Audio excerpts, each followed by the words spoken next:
Ho anahy zany a dia azo lazaina hoe une grande première izao fifanarahana nosoniavina tamin'ny larbi ao amin'ny NPF sy ny groupe ny radio ity nono zako hoe une grande première nataoko hoe tena hoe zavatra ngeza be ho an'ny firenena satria azadino a fa mampahory an'ity firenena ity a dia tsy fananana teknisiana tena mahay a manana traikefa zay ekeny zao tontolo zao hanika ny vahiny foana no teknisiana mitondra any amin'ireny orinasa misy eto Madagasikara reny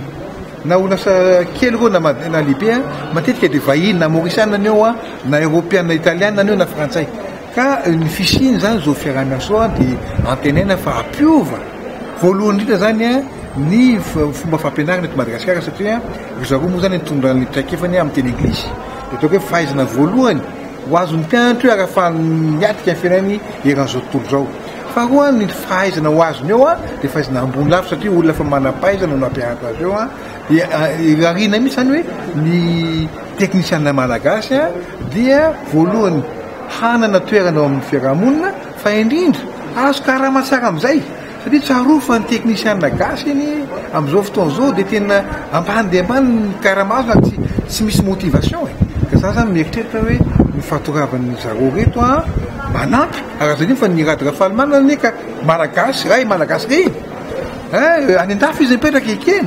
fa tena fitiavan-tandrasa ny azy azony atao a fiaina tsara ny a ny tsara toerana be zany a azony atao ny janona tany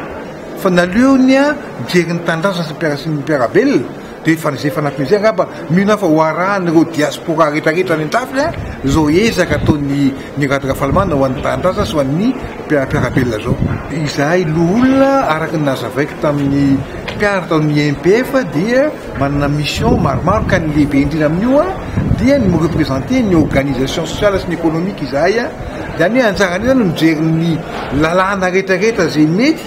afahany ny ataoko hoe ny sehatra tsy miakina zany a mivelatra bebe kokoa noho ny amin'izao fotoana satria matetika matsy ny lalàna no mametra ny mafiasa zany hoe l'initiative privée zany a be da be ny antony a bloqué ny lalàna azy zany dia anjarany zany ao amin'ny loholona sy amin'ny antenimieram-pirenena zany a